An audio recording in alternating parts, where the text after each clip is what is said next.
स्मरणीय संपादक और प्रसिद्ध कथाकार ज्ञानरंजन के निधन पर शोक प्रस्ताव।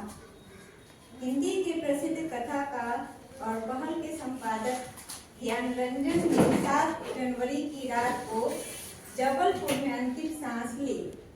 उनकी आयु 89 वर्ष की थी। ज्ञानरंजन का जन्म 21 नवंबर 1936 को महाराष्ट्र के अकोला में हुआ था।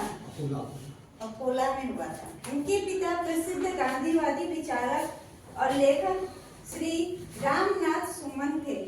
उनकी उच्च शिक्षा इलाहाबाद विश्वविद्यालय में हुई। ज्ञानरंजन के समय का इलाहाबाद हिंदी साहित्य का सबसे मशहूर केंद्र था।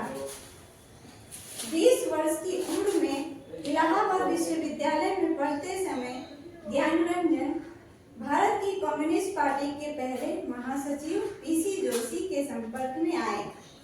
पीसी जोशी के महासचिव रहते हुए प्रगतिशील लेखक संघ, भारतीय जन नाट्य संघ, इप्टा, अखिल भारतीय स्टूडेंट फेडरेशन जैसे संगठन उन्हीं की दृष्टि संपन्न परिकल्पना का नतीजा है। इलाहाबाद में ज्ञानरंजन को 20 वर्ष की उम्र में पीसी जोशी ने कम्युनिस्ट पार्टी की सदस्यता दिलाई। 20 वर्ष की उम्र में ज्ञानरंजन ने इलाहाबाद विश्वविद्यालय में ओपन इलेक्शन लड़ा और शानदार जीत दर्ज की।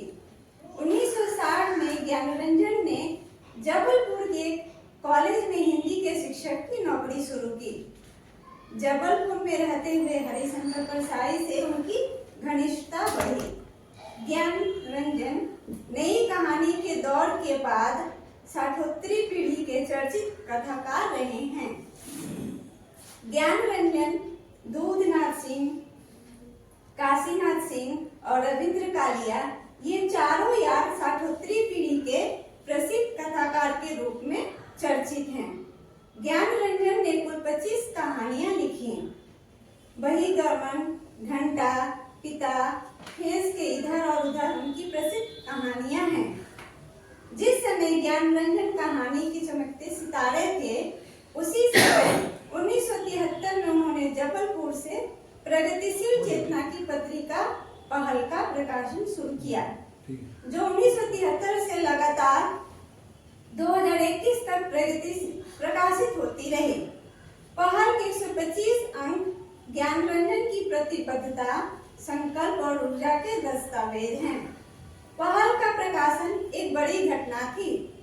वह केवल साहित्यिक पत्रिका न थी, उसके प्रत्येक अंक में एक साथ कई फूल खिले होते थे कि किस्म की वहां सुगंध थी।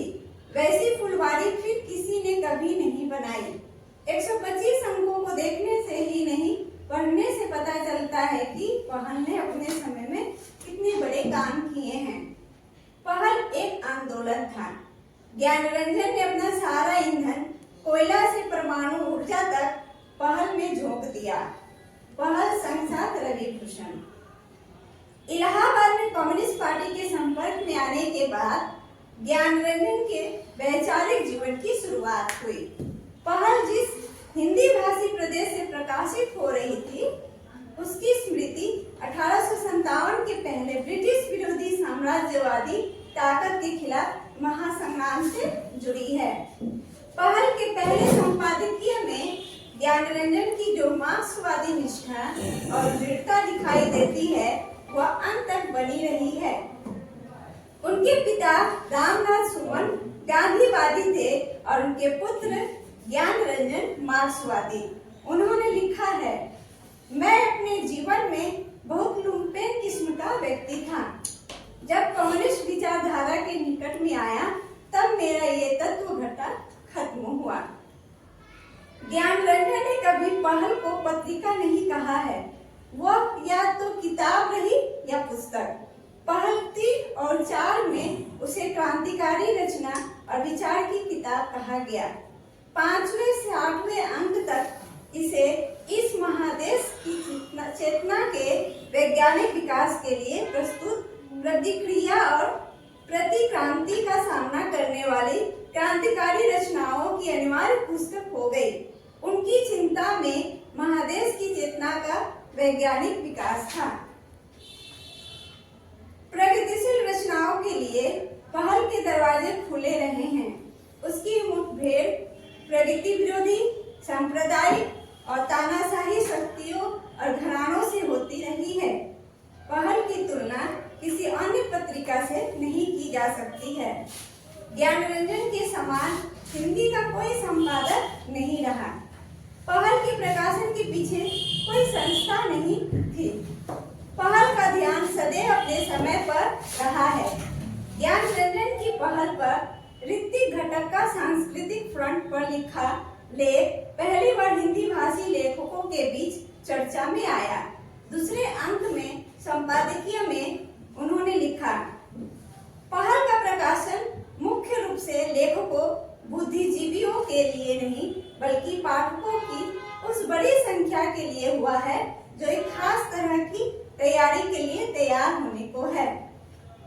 उन्होंने इसी संपादकीय में यह स्पष्ट घोषित किया कि हमारा उद्देश्य क्रांतिकारी चेतना की व्यापक शिक्षा का है, क्योंकि हमसे ज्यादा हमारे पाठकों की भूख को कोई नहीं जानता।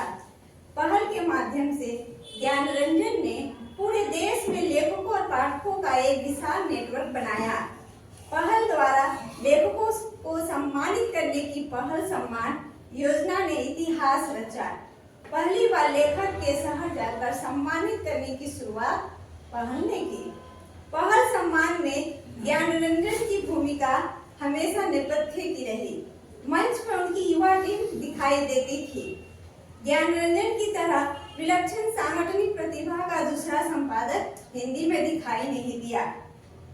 वे जबलपुर के साहित्य और सांस्कृतिक के संरक्षक थे। कोलकाता में आलोक धनवा को पहल सम्मान से सम्मानित किया गया था। भारतीय भाषा परिषद के सभागार में कोलकाता के हिंदी भाषी साहित्य प्रेमियों ने कविता का नाट्य मंचन का साक्षात्कार पहली बार किया। जबलपुर की विवेचना रंगमंडल के कलाकारों का कोलकाता से परिचय कराने में ज्ञानरंजन की मुख्य भूमिका रही है। 2007 में पश्चिम बंग हिंदी भाषी समाज ने भारतीय रंगमंच के इतिहास में पहली बार विवेचना रंगमंडल जबलपुर की 23 साल की अभिनेत्री सिल्की जैन के नाटकों का रेट्रोस्पेक्टिव रविंद्र सदन, शिशिर मंच और ज्ञान मंच में आयोजित किया था।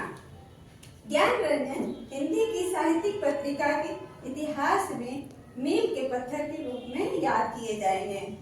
पहल के 125 अंक 50 साल के साम्राज्यवाद विरोधी साहित्यिक आंदोलन का दस्तावेज है। पश्चिम बंग हिंदी भाषी समाज ज्ञानरंजन के निधन पर हार्दिक शोक व्यक्त करता है और शोक संतप्त परिवार के प्रति गहरी संवेदना व्यक्त करता है। 1 मिनट का मौन।